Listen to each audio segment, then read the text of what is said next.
Good morning. It's really nice to see everybody here, including a few visitors that are here specially, and I love that. My name is Beth Andes, and I just want to quickly run through the format of today's Odyssey so that everybody's familiar.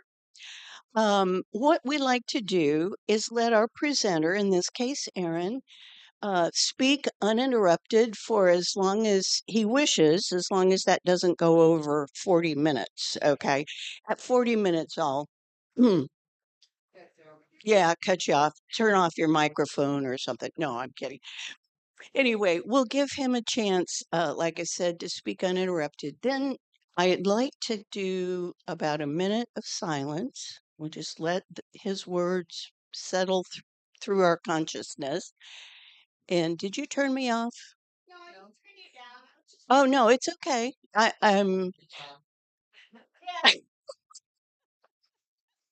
anyway, after the moment of silence, we'll take questions. And because this is going to be on YouTube, I like to pass the microphone around so both the question and the answer get um, recorded.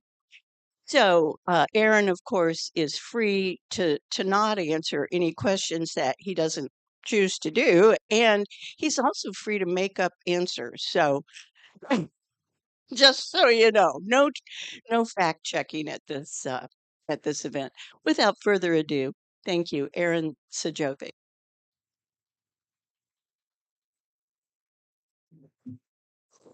Oh,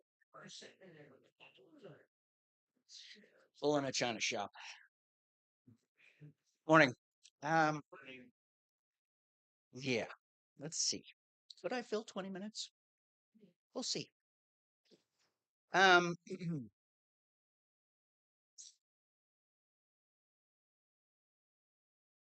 I think I'll just start this way. From what I found, faith is a word from the Oxford languages is defined as that um, the strong belief in God or in the doctrines of a religion based on social apprehension um, and or I should say, complete trust or confidence in someone or something.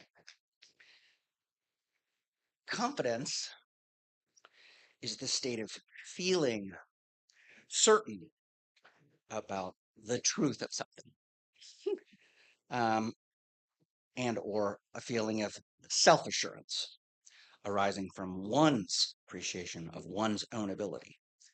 Um, and then finally, courage is the ability to do something that frightens oneself, Mm, uh, or to have the strength in the face of pain. mm. So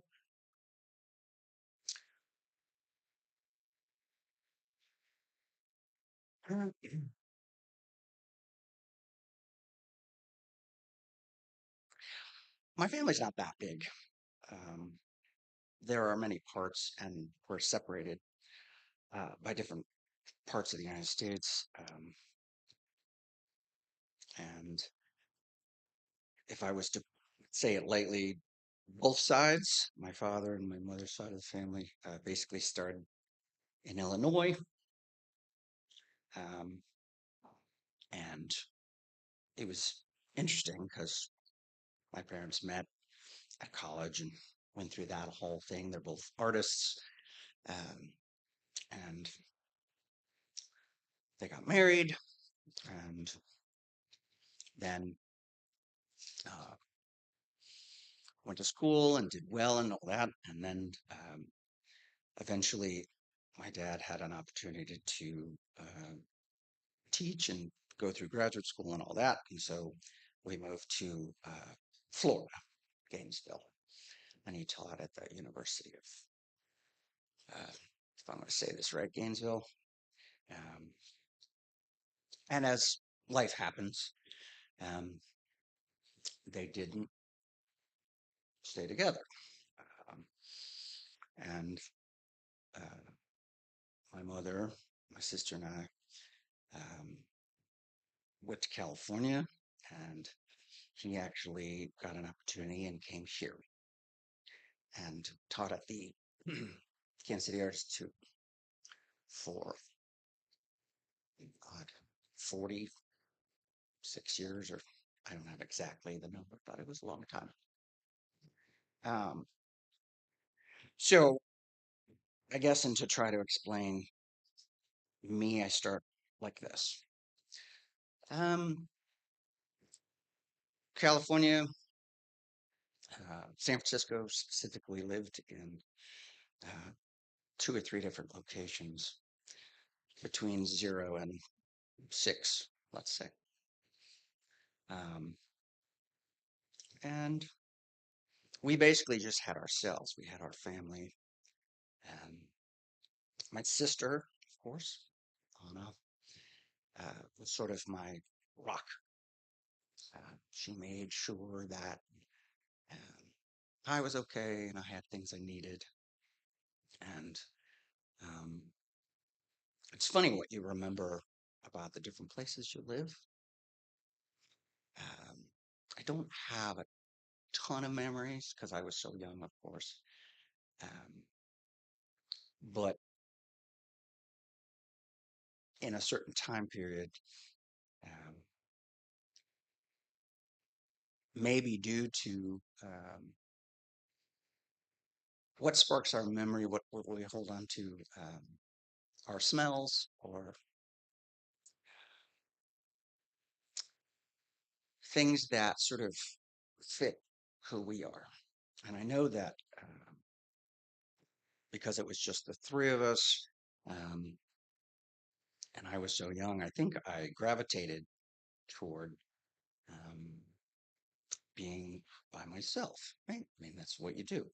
Either I was with my sister or I was by myself, and that was sort of my first experience with music. Uh, it was sort of a comfort, right? Um,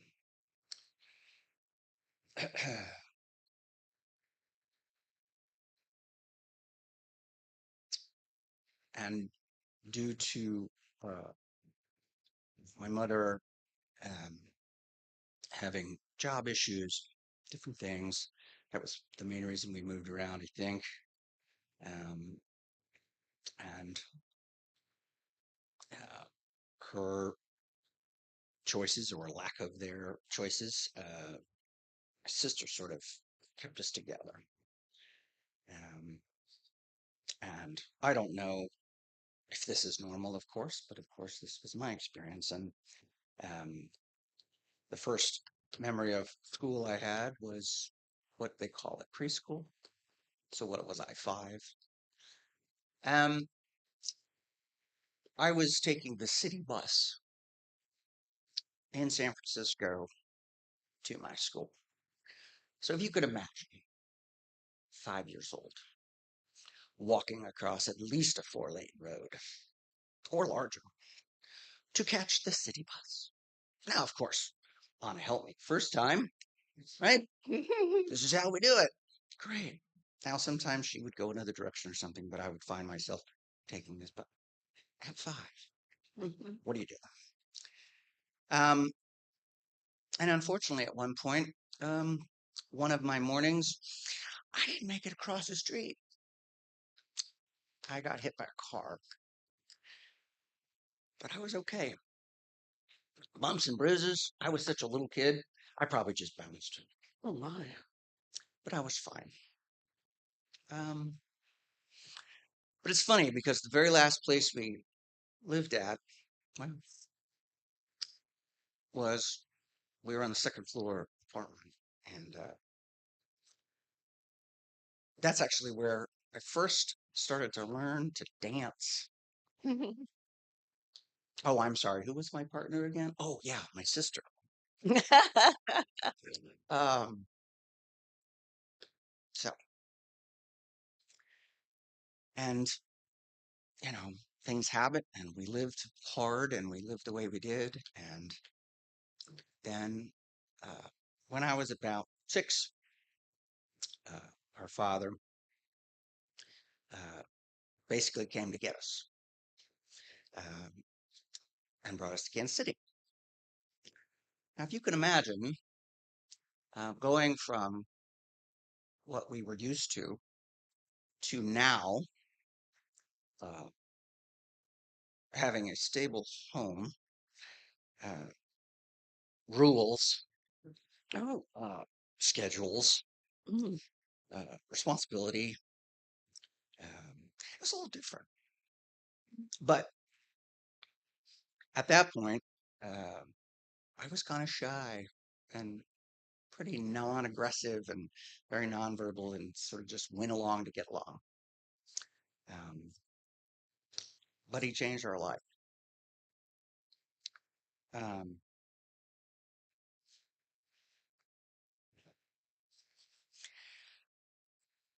but as we grew, um, we started to go up to Chicago for holidays, Christmas, Thanksgiving, and we met our grandparents, my father's parents. They lived in Park Forest. And again, it's extremely stable household. It was decorated. There's lights and candles, and it was 3 square meals a day. It's fabulous. mm. Family and friends, you know. And that was basically my first exposure to church. My grandparents were Lutheran um, and very involved.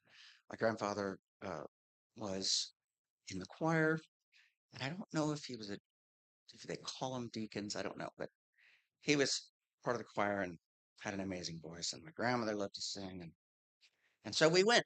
And every holiday we went for Christmas Eve and all that. And then as we got older, we spent uh, summer vacation there, but we still had my mother's parents. Um, they were in California, in La Jolla. But the juxtaposition was that the Sajovics were sort of, at least my grandmother was really into church and very involved. And she was a teacher. My mother's parents, they were very much the grandparent. You went to visit, you did fun things.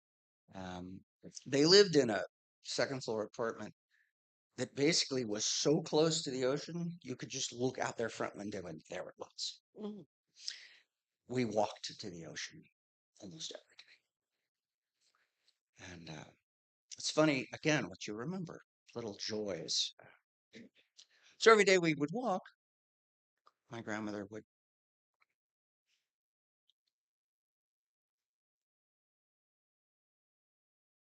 sing a song, and it was fun for us. Uh, we'd used to go to the library, get books, and that was exciting because up to that point, I don't, I didn't know what a library was. Mm. And so my grandma would make a point of taking us to the library and letting us pick out a book. So exciting. I think I read every Dr. Seuss book there was. Um, so we got older. My grandparents, my grandfather was into sports, and uh, he taught me soccer. He taught me golf, which I still try to play today. Uh, I think that's a little crazy. George Carlin made a great analogy that I still love, which is who would have created a sport wherein you take a white ball, you carry a crooked stick, and what do? You hit the ball. Great. But then what do? You go chase after it and hit it again. I still love it to this day. Mm. Anyway, so I guess my point was that going from sort of being isolated and only having certain family members, as I grew, I gained an appreciation and got to experience different things, which was wonderful because it kind of got me out of my shell.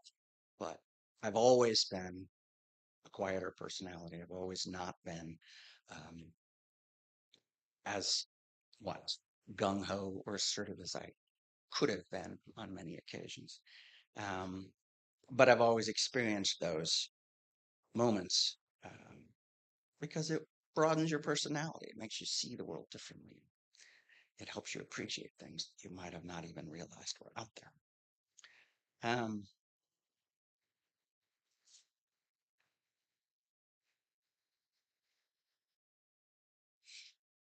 So that was through most of grade school. And then um, when I was 11, um, we got a phone call. And it was my grandfather, my mother's father, calling to let us know that due to illness, my mother had passed. And that they had already done the service. She was, our family, at least on that side of the family, was all about cremation. Sajovic wanted a burial, but, and that had all been taken care of and all done. And he was basically just calling us sort of as an afterthought. Hi, just want to let you know. And I probably am getting this wrong, but in general, that was the conversation. So, um, you know, how do you deal with that sort of information? Um, well, one of the things that uh, my dad did was that he decided to try to help us. The way he did that was he brought us here. So here's my first experience at the UU church. Mm. We met Dr. Bragg. Mm. And he took us into the office and sat us down, did all the niceties and talked to us about death and loss and yada yada. And we had a service. I don't know all the details, but it's funny exactly what you remember again, right? Because I remember sitting in this office, of course, not saying anything because I didn't say much at all anyway. Mm. Um, and looking around going, what is this? This doesn't look like a church. There's nothing. This doesn't. It just looks like a regular building. There's a desk and a whole wall of books, and I'm like, this is like somebody's library. Like, but it was nice because it was a major thing that we did as a family to sort of come together and sort of try to find closure on something that we weren't able to participate in. But of course, due to that, um, in later years, I struggled. I don't know if Anna struggled in the same way. She might have, but how it came out in her experience was different than mine, of course. As quiet as I was, as introverted as I was, when I was going through middle school, I lashed out in my way and struggled, couldn't stay focused, didn't do well in school, got in fights, made home life pretty hard for my dad. Uh, and so, of course, he and I, again, as the great parent he was, he took us to counseling. We worked through it. And I was glad. I was glad. I didn't understand it completely, and I was uncomfortable speaking to anyone about feelings. Who wants to talk about feelings? um,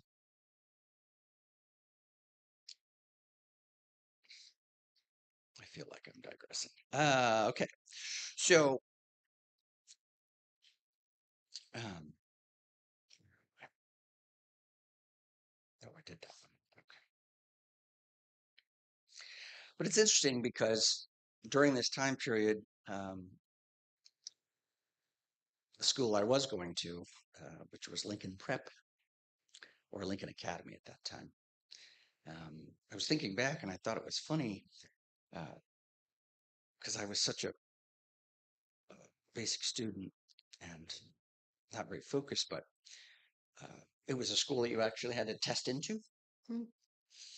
And when I tested like 2 grades higher than the grade I was going into, which sort of shocked me because I'm thinking, you're you're not with it, right? You're not focused. You're scattered, right? I couldn't even play 3-and-2 little league baseball because I was too distracted. I'm like looking at the flowers and the butterflies, and I'm not even paying attention. Oh, the ball, right? Hmm. So that was exciting. I mean, I kind of felt good about it. Um, but as I said, I went through this time period and I struggled because of the whole death thing, and it came out in these other ways. So I think we all go through those rebellious years, right? Um, and I was such a bad kid that a couple of my buddies, um, and I'd assume anybody my age at this time did this, of course. But there was a time period when Kansas City St. Patrick's Day Parade was downtown. They kept moving it south, didn't they? And now it's like in Westport, basically. But it was downtown at this time. And my buddies and I were like, we got to skip school and go to the parade. It's like seventh or eighth grade or something. And I'm like, oh, I don't know. Oh, come on, you got to go. And so I'm like, okay, sure, why not? And we, they had left class, and I had probably gotten down maybe one of the halls of my school before the assistant principal saw me. Let's just say that um, I don't lie well. Hmm. So I didn't make it. Hmm. And I got halved because Oh. I am the last generation Mm. where educational schools and institutions, you could physically do that to the student. It happened in grade school and it happened in middle school, where they paddled you and sent you back to class. Mm. Um, God, if anybody did that now, I think they'd go to prison, wouldn't they? Or jail or something. Gosh. Um, so yeah, so we go through these vices, we go through these moments. Um, but then to get back to a happier time. So then, of course, visiting my grandmother and going to church, there was a time period when my father was able to take a pretty long sabbatical from teaching. And so we moved up to Chicago for part of fourth grade or something. And so I was going to church every weekend and I was going to school. And one of the summers we were up there, I actually went to Bible school. I don't know how many people went to Bible school. And I didn't get it. I just didn't get it. I'm like, okay. I mean, I understood what the Bible was, um, but still to this day, um, to me, it's a book of history. It's things that have happened in the past, told by somebody else, not of my experience. Whether it's true or not, who knows, right? You can't prove it. You weren't there. Um, but it's funny what you hold on to because I have to say, it's kind of a no brainer about the Ten Commandments. Of course, I don't like that word, commandment, but um, I appreciate the ideas of those values because values are important. Give yourself some kind of construct to be a better human, to be more engaged in your society. So I'd say, other than, you know, the ritualistic part of going to church and singing, uh, that was pretty much what I got out of it. Um, but as we got older, um, we moved around in Kansas City. And at one point, I was again struggling in school, and uh, my dad moved for the last time. And we moved out of uh, Hyde Park area, kind of midtown, and we moved over to Prairie Village. And I went to Shawnee Mission East, which again was a complete culture shock. I was, we lived in the midtown and, as they would say, the inner city for years. And so to go from schools that were like 90% black and a smattering of everything else to the complete opposite of 90% white and less than 5% of everything else, it was another hard adjustment for me.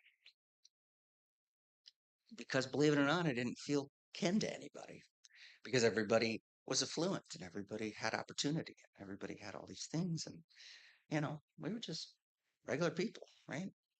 I mean, to imagine that you would go to a school and now I didn't actually drive a car until my senior year. But to imagine that you would go to a school at a time when they would have a rally or they would have a time of, you know, let's stand up and speak our mind, this visual where they were sort of arguing something that was going on in the world. Protest, there's the magic word, protest. um, they put a huge peace sign in front of the school and lined up like 6 or 7 cars in front of the school. And what were they? Mercedes. Because somebody thought it was, if you see the Mercedes symbol, it kind of looks like a peace sign, kind of. I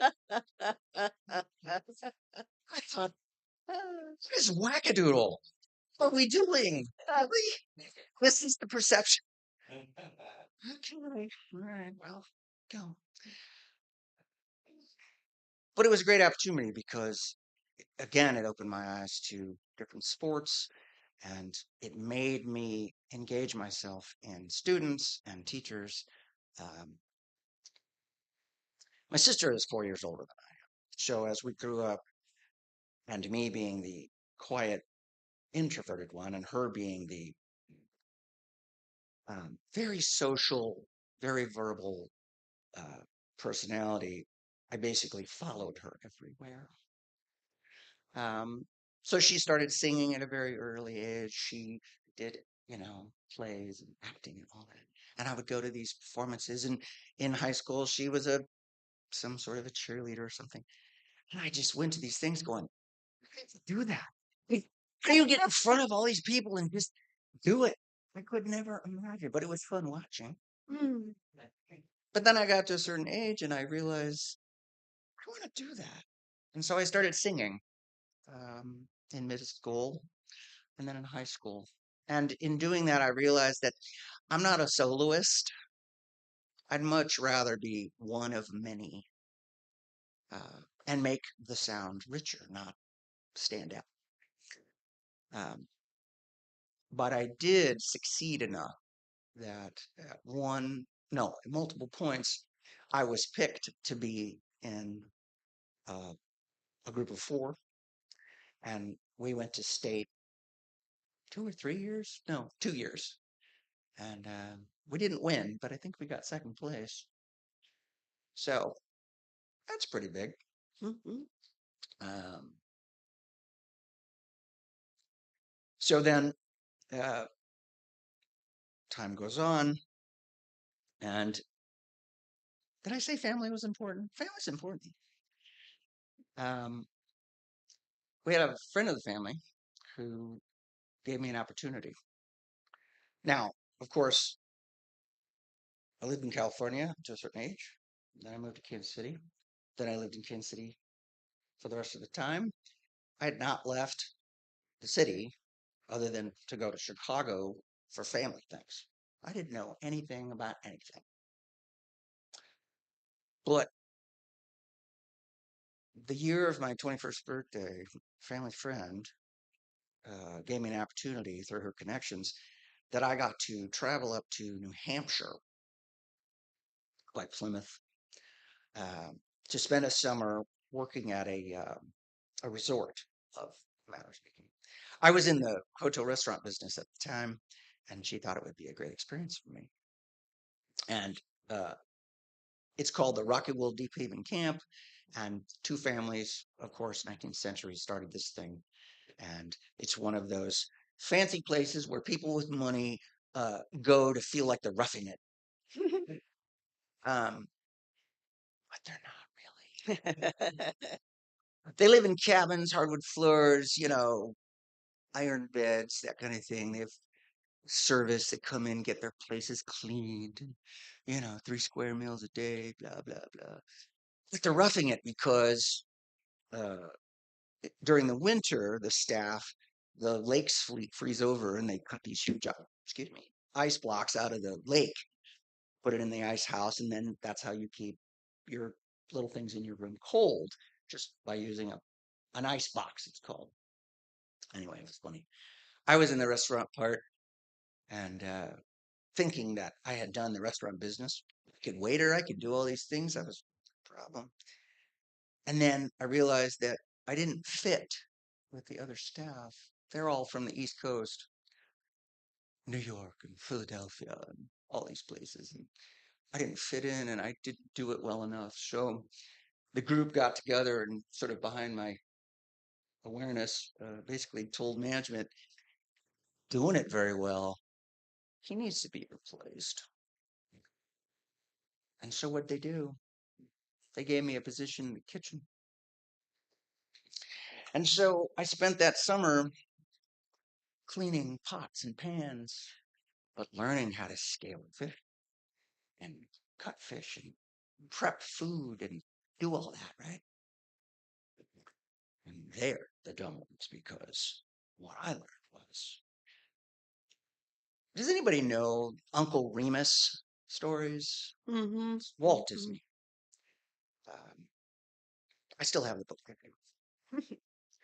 And I love the stories because it was the little guy. That was Brer Rabbit. He was a little guy. And he was always being tortured and chased by Brer Fox and Brer Bear. And one of the stories went something like this. The two characters, the dastardly characters, were plotting to capture him again and eat him. And they cornered him and they got him and they said, we're going to take care of you, right? And they had a brilliant idea. They were going to throw him in the briar patch. Now, if anybody remembers what a briar bush looks like, I don't know how big they are, but they have thorns that are pretty big. And they figured, well, they'd fix him. But they didn't. Because that's where he was born. So, oh no, don't throw me in the briar patch. Right? My analogy is this. They thought in New Hampshire that they were throwing me in the briar patch by throwing me in the kitchen.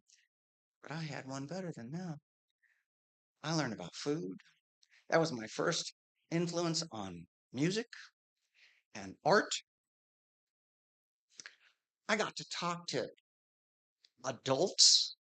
We had long conversations about history and art and music. And I still have all the music that I taped from all my friends and staff members. And first place I went where I actually saw mountains, I climbed them. I hiked, I swam. I swam all the way around a peninsula. And when I got to the other dock of the other camp, my friends went, where did you come from? And I said, just the other camp. They're like, do you know how many miles that was? I'm like, oh, was it? Oh, I was just swimming. And it was the first time I'd heard of something called a bee lake. A bee lake is actually a stretch of water where they don't allow any motorized vehicles. So sail, canoe, right? No noise. So when you're out there on that mountain ridge or taking that hike or swimming in that water, you actually hear nature. It's amazing. So it was a good experience. Um, when I came back from that, come full circle again, my sister comes back from college. And while she was at St. Louis going to Washington University, um, she found the UU church up there and she loved it. And so when she came back to Kansas City, she found UU here. It's funny how we keep coming back, isn't it? um, and then, of course, being my sister, she says, "Hey, I found this church." Hmm.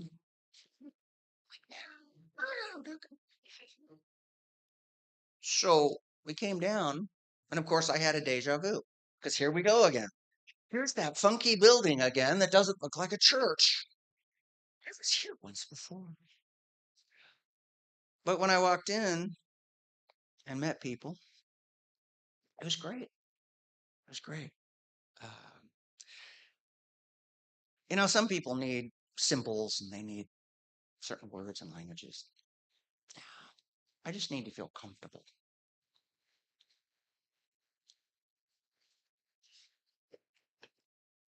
The first minister that I met uh, when I was here was Judith Walker Riggs. And as personalities go, she was amazing. She was the most bubbly, vibrant.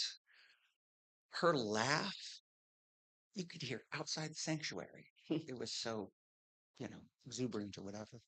And I just loved to listen to her speak. I've got several of her sermons on tape. Anybody remember when they used to do that? They used to put them on tape, right? And she's great. And then I realized the kids were actually involved. Because up to that point, I didn't really think that was even something that happened. You go to church, you sit in the pews, the children over there, blah, blah, blah. This is all conversation between you and God. But here, we just talked about regular stuff, right? Strife and what we need and helping our neighbor. Of course, there's strife in the world and politics.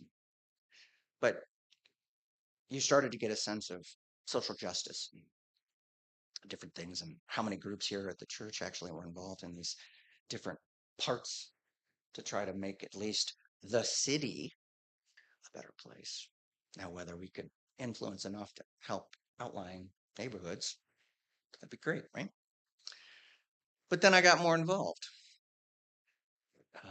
They had a bookstore back then, and I did the bookstore, right?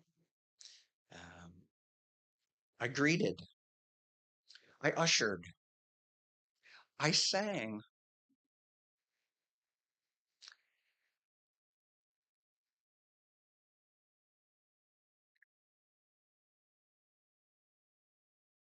Music and singing are kind of my thing.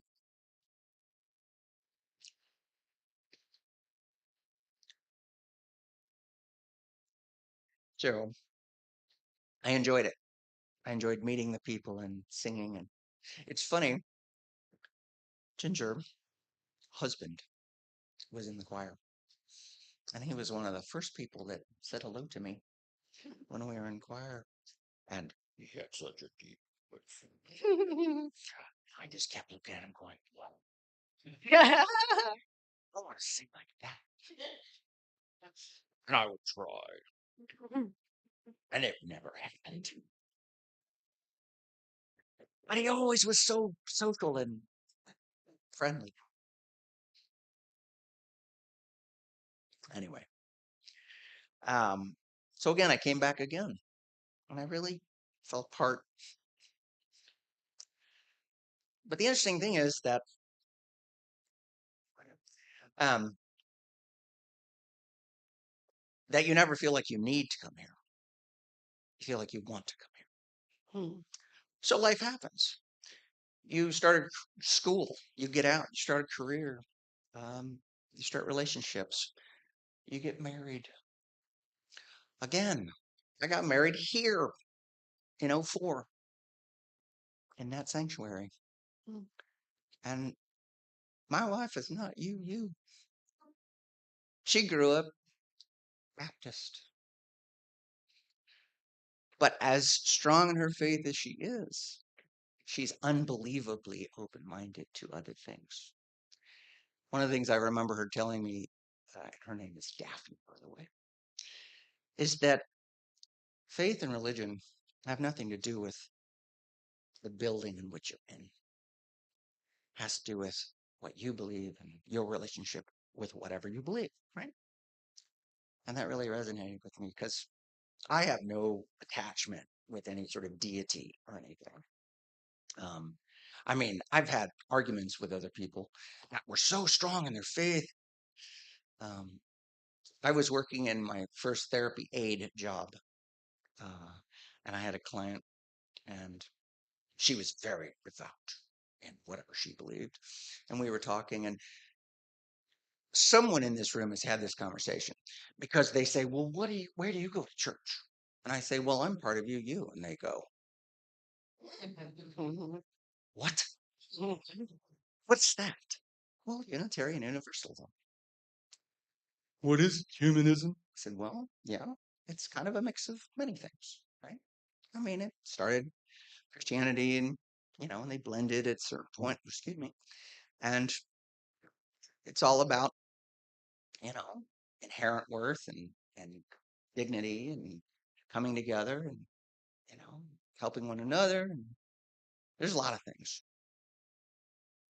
I carried around, uh, they used to give out the little cards of the values. Mm-hmm. I don't know where mine is. Mm. I used to carry it around and pull it out like Mm-hmm. my license. This is what I believe. What else are you gonna do? I mean, I'm not gonna sit here and have this huge conversation with these people. And then they would read it and go, Hmm. it's okay. Do you know what? It's okay for us to disagree. What's not okay is if we can't talk about Mm-hmm. it. So life happens, get married, have a life, move around. I've been in Waldo now in different places for God, 20 plus years. I guess I like it. I live in a little home with my wife. Um, and in the past couple years, I've come back and I got back into choir. Now, I have to say this. I started singing in my 20s. Life happens, you move away, you do all these different things. But every time I came back, I had a little voice. And every single time,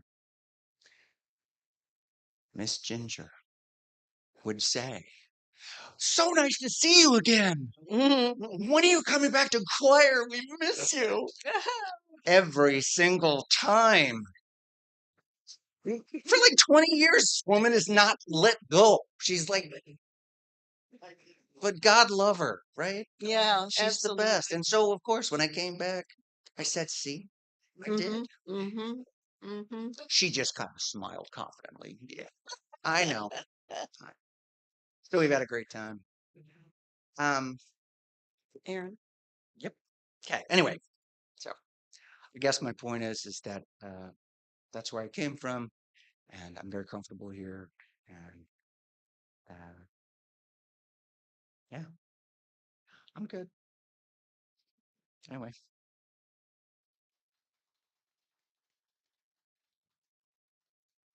All right, let's just take a minute and breathe.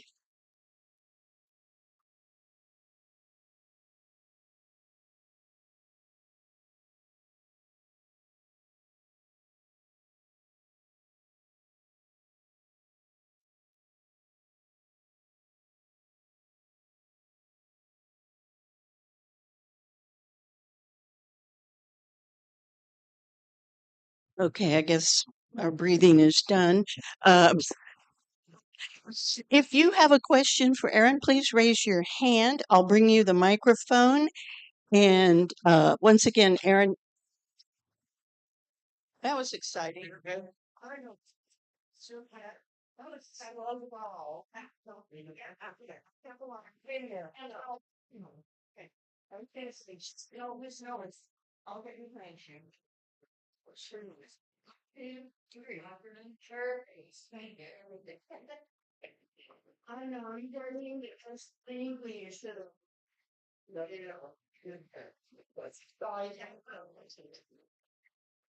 Wow. Okay, questions.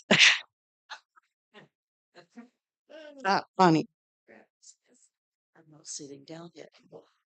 Aaron, yes, Bob. you and I were in the intro to UU or whatever this class was together, and that would have been 1992 or 1993. And I'm so glad we've come this far together. This is not a question, this is a comment, but I'm just delighted to have you as part of my friends and family. Thank you, Bonnie.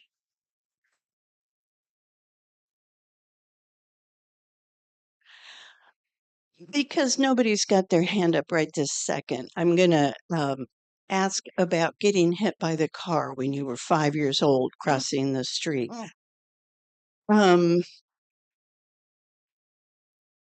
how did that affect you?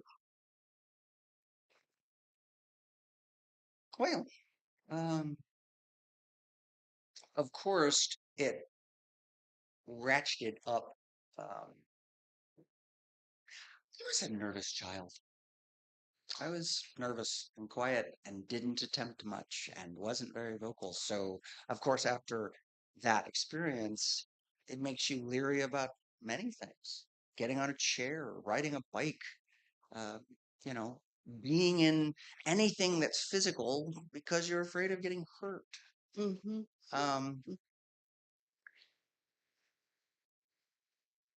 but I don't remember like being weird about getting into cars, right? I just never was worried about that. Um, I think later in years, like when I was in high school, I became a little obsessed with seat belts.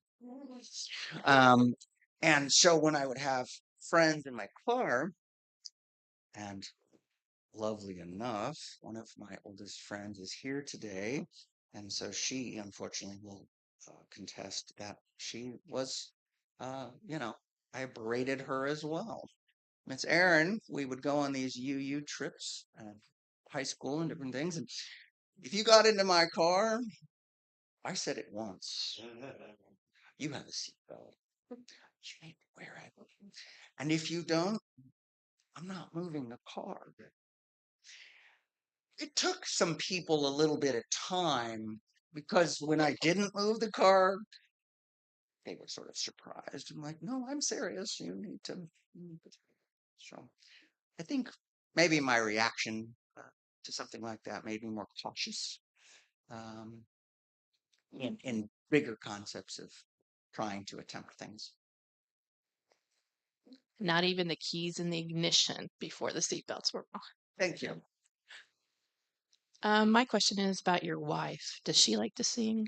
Do you share music together? Say it again. Does your wife like to sing, or do you guys share music together? Oh my gosh.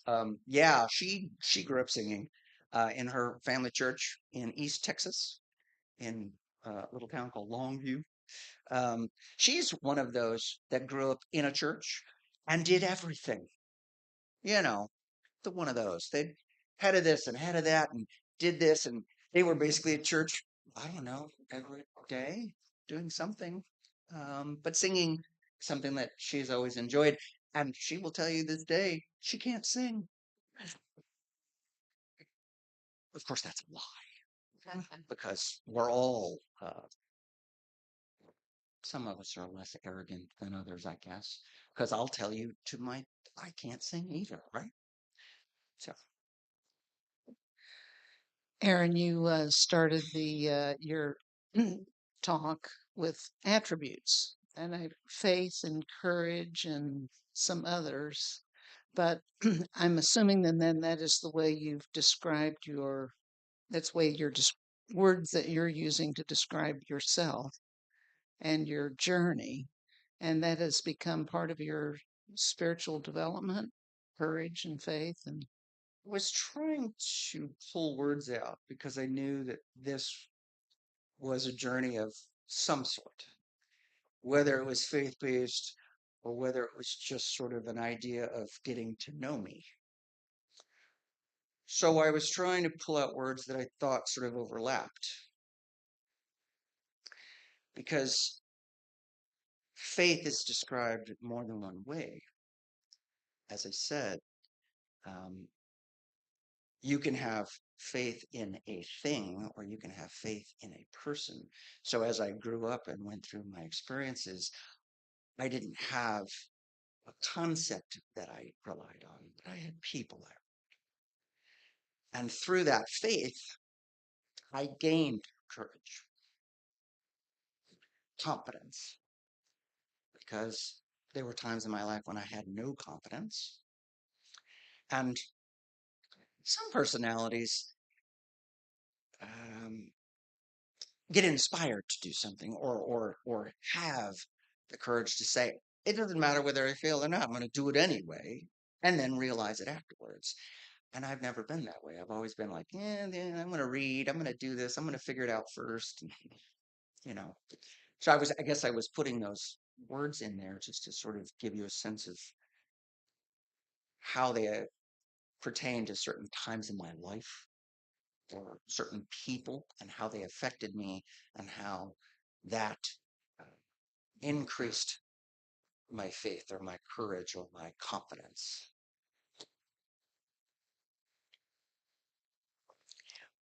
Well, I want to say, just judging from what you said, that it did take a lot of courage for you to say yes to doing your Odyssey today. And I just want to acknowledge that you did a great job, overcoming whatever it took. And I'm really seeing that, and I appreciate it. So, what else, guys? What other questions do we have for Aaron? Yes, Miss Anna. You've been attending this church for 33 years. Why do your Odyssey now for the first time? What made you say yes to Beth's request? Again, we're always trying to move forward. We're always trying to grow. We're always trying to open ourselves up. And Hmm. Hmm. as a vessel to try to assist me in having certain experiences or having the ability to use my voice. This place has always been a great uh, place of stability and flexibility. There's been no pressure on me. I could just be, and anything that I did do was appreciated. So I figured, well, all right. I'm in my 50s. I need to like figure some stuff out, don't I? Um, and so I thought, what the hell am I not, right? Let me just jump off the cliff, which is a little different than it was years ago, wasn't it? So I said, my sister and I took a trip this year, and I got to go to Europe for the first time. I went to Barcelona and I went to London. Friends, family. And I don't know if she knew this, but when we were on our trip, there was a pointed way to get from this part of the city to another part of the city. We had to take one of those overhead cable thingies, right? Where you're in the basket and you're, 12 miles or 50 miles above the earth. Oh my. And I didn't realize this until I was probably maybe close to 30 or something, that I'm afraid of heights. We were on a canoe trip somewhere and we were coming back, and the more spontaneous people in the group were like, "Hey, there's a ranger tower. Let's climb up this thing and see what we can see," right? Mm-hmm.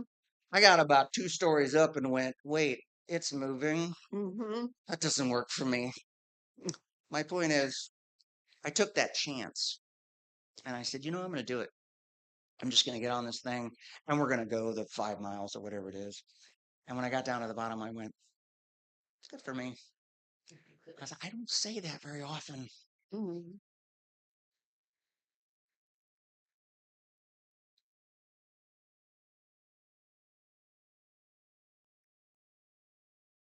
When you were 11 years old and you were in Dr. Gregg's office, did you come back to Sunday school? No, no. We just came here for that one moment because Dad was trying to find us closure, right? Because we didn't, as I said, we didn't get to participate in any of that stuff. So it was just that one moment. And he thought that this environment would be, um, in my opinion, the easiest and comforting without a lot of, expectation, because Just one time. one time, one time. But, you know, it's funny, you keep coming back, right? I did that, and then I came in my 20s, and then, but that's the thing. I mean, I think all churches try to be receiving and they try to be open and they try to, right? And I know that we as a group want more people to participate. So I know that when people walk in the door, we want to greet them and we want them to the list and we want them to get a name tag and we want to do, right? I don't know. It still has a different feel to me, right? There's still no obligation. So, but yeah, just that one time. Well, thank you once again and great job.